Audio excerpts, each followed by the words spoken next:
Hello world! We are Sarwa, and Sophia. We are honored that you're embarking this journey with us. coming to you from across continents in early Sunday mornings. We are here to talk to you about life, Love, self-worth, relationships, hardships, motivation, career, creativity. and everything in between. So make yourself comfortable, grab a cup of tea or coffee, And enjoy your early bird talk.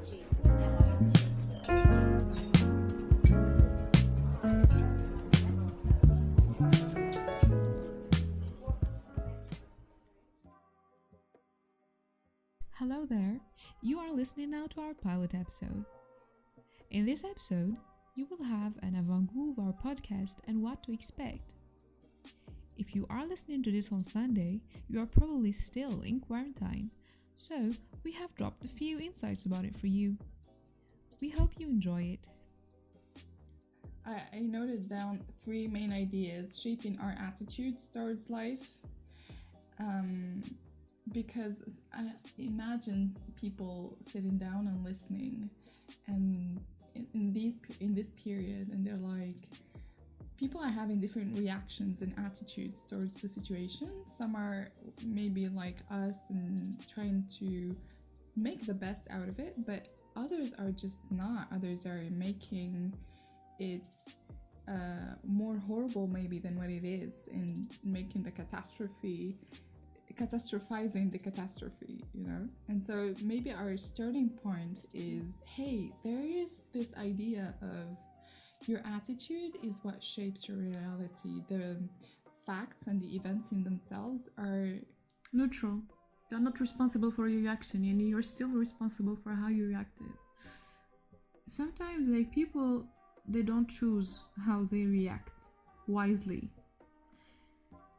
Simply, probably, because they still didn't get who they are, I guess. They are still not sure about this consistent self that they have within themselves. I think when you lack consistency, you can never be sure to react your own way. You have to be first consistent, and then you could react or not. I mean, there's an emotional intelligence that helps, definitely. But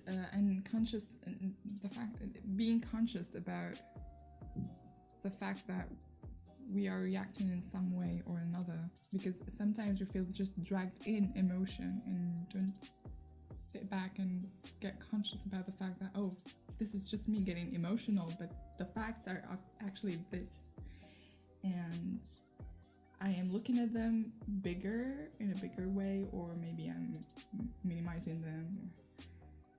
So there's a level of consciousness that comes with the level of emotional maturity, and that's maybe is what you call the stability. And the second point is, since we're talking about being conscious and deciding consciously what our attitudes will be, the second point is choosing a mantra to live by, right? And one of that would be, it comes from the idea that fear does not stop death, because somehow this is the ultimatum, but it stops life. And when you realize that, it becomes it changes the way we look at fear and we look at things. And so maybe that's not the mantra, but that's the realization that will lead you to the mantra you want to live by. For instance, rather than fear, I want to live by faith, and faith meaning trust, and trust meaning I will take action. Mm-hmm. Exactly. So here's the funny part. I think that we might be just talking about the law of attraction, and how when you set you set your mind on one idea and you bring it forth. So the funny thing for me, when I've seen 2020, I decided that it was a year of action, right? So whatever comes my way, I'm just like, I'm gonna take it. I will act. I will work on that. So until now, I didn't turn down any offer or something. I'm just like, I'm just gonna say yes and work. Funny thing, like, is the Corona time now. So I was disappointed at the beginning because I had a lot of things to do and all of it is cancelled now, alhamdulillah. But I realized that maybe it's a universal message that I should be taking action, not in this way, but for instance, in this other way. So, and how this intention, like I think for the last 5 months, how this intention manifested itself now as we are doing a podcast, which was on my bucket list for as long as I can remember. I think it says a lot about studying mantra. This is like a real example, a real life thing. So yeah, I think mantras, quotes, or anything will do. Just whatever. I like the fact that you said, and this is taking quarantine and coronavirus to a whole other level of contextualizing it and looking at the bigger picture and the bigger vision. A lot of people lately were telling me, I'm so deceived by 2020. I had so many high hopes for 2020. It's like, this is stopping all of that somehow. And I'm like, no, this is part of 2020. This is a great jumping point for something even further. We never lived such a hardship up till now, aside from those of us who had wars or even more catastrophical events. But aside from that, I mean, it could be the leap, and that's what you were saying. It's a leap that is actually telling you, hey, look back at your intention, and maybe you have to take a detour, and that detour is exactly the path that will lead you to fulfill that intention. Yes, that's the beautiful thing that you just said there. Although I wouldn't say that it's really a disaster. It's definitely a disaster for those who lost their lives. Because I think one of the best gifts that we have is life. And seeing people just like losing it, wasting it, doing weird stuff, not being conscious, not being present, really breaks my heart. Because life is really so vulnerable and fragile, and you just like don't know how lucky you are to be alive, to be able to talk and to be able to experience the space and time at the same time, which is crazy, right? And alhamdulillah, I don't see it like as a bad thing. Like for us, alhamdulillah, who has like, we have our own shelters, we don't have a problem, our living is like quite the same, we don't take long walks anymore, we don't travel and so on, but it's still, we are still really privileged. I mean, I feel that like it's more like a blessing, it's more like a pet vacation.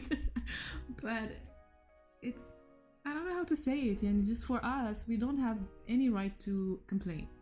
Just like, we don't have to complain, we should be working twice as harder as we did before.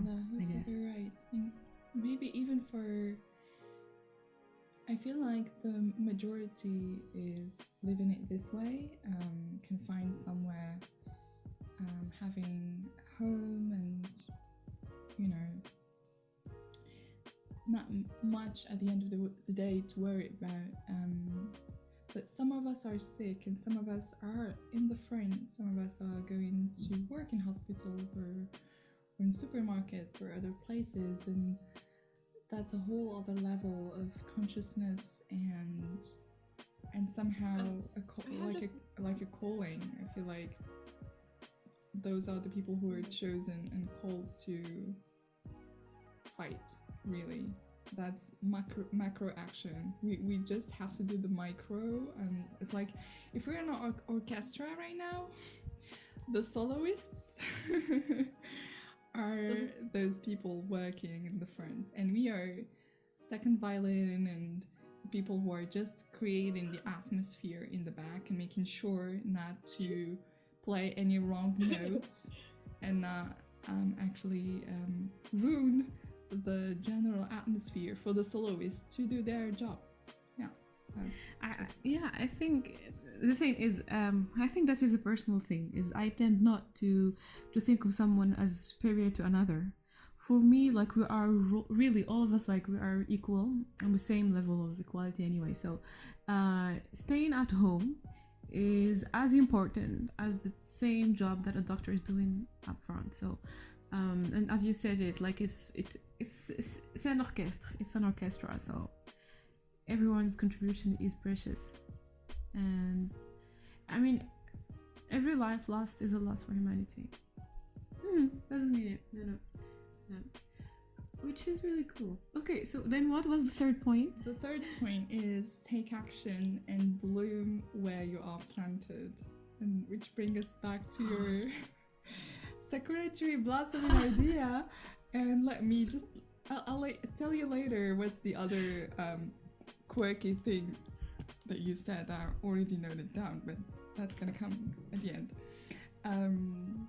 So I wrote down three ideas underlined under that one. It's somehow we just realized that individually we cannot solve the main problem, but together somehow we can, or at least we can better resist and cope with it.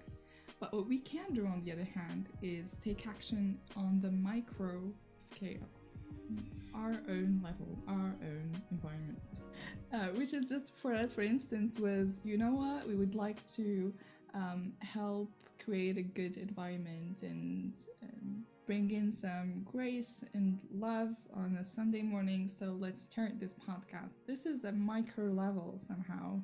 And maybe taking action on this level, people sharing it, will somehow create that domino effect that will help shape the macro scope of things. So. Yeah, I guess so. What I wanted to say, and which joins perfectly what you're saying, and you just explained so beautifully. I'll say it in a mathematical way. So there's this science, complexity science, and it studies that a lot of micro behavior can generate a macro tendency or something like that. So at the end of the day, it's the butterfly effect is quantified, you know. So for us, we're just like two people having this morning chat and just trying, as you said, we're doing our best to bring grace and beauty to this world. Let's go back to the butterfly then. The butterfly, I think we're just like having the bat effect now. We're like literally living the bat effect, because someone said like some people are having bat soups and whatever. I don't believe in all of that rubbish, whatever. But like how one outburst in China made its way to the whole world, like a pandemic. And the last time there was a pandemic, I think it lasted for 3 years. Did you know about it? Like, it's like for 3 years. So now I'm just like, what if we stay confined for 3 years? And I don't know. It's just kind of, I'm not saying it as a bad or good thing inherently. I'm just like trying to understand the consequences of the 3 years of monastic or ascetic living. Like, it's just like home for 3 years. When was the time that happened? When did it happen? I think it was just after the World War I, if I'm not mistaken. I'm not sure though. Let's not scare the people. Okay. No, we're not scaring the people. It's just here's how I see it. Like, don't judge events. Stop judging anything that comes your way. So yeah, taking it step by step, little by little. One day at a time, one effort after the other, and the butterfly effect will do. So that idea actually leads to what we already talked about, and kind of, you know, made us want to talk about even more, which is for every action, there's an equal and opposite reaction. Which means what you put in the word, the effort you put in, the energy you put in, for everything you put in, there's an equal or opposite reaction. So beware of what you put into the word. And you should be careful, even with your thoughts. People, they think that what you put in the words are actions. Personally, I think it's more related to intentions. So the intentions you put there, out there, are really dangerous. So, and it's not like psychic whatever things or anything, but it's just like maths. If you send something good out there, action, intention, word, whatever, it will just come back to you. And if it's an equal reaction, then you'd be happy if it's just like the equal. Sometimes it's even more, like you have like, I mean, an even stronger reaction, and it depends on a lot of parameters as well. Yeah. So, based on all of that, what to expect? Can you tell our listeners what to expect in the upcoming episodes of our podcast? I don't know. Just like, first of all, I think that they have to expect this non-judgmental space, a safe space for discussion and for thoughts. It's just like this exchange of ideas that we're having. That answers the who, what, how, and almost when questions. So we're Safia and Salwa. Yeah. Coming to you every Sunday, rather 2 Sundays of each month, having this morning talk to greet the week somehow. And we're coming to you across continents.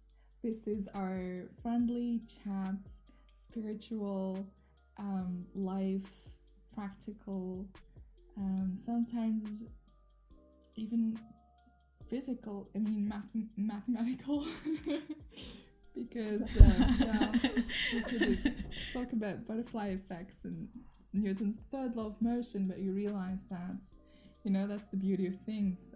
Life is not compartmented in one side and not the other. So this is going to be all of that at the same time, because that's what we endure at the end of the day, going through life. So it's going to be this podcast, 20 minutes long, and we would have discussions mainly between the two of us, inshallah, and we would hope to have even interviews from time to time with other people, and yeah, so that's about it.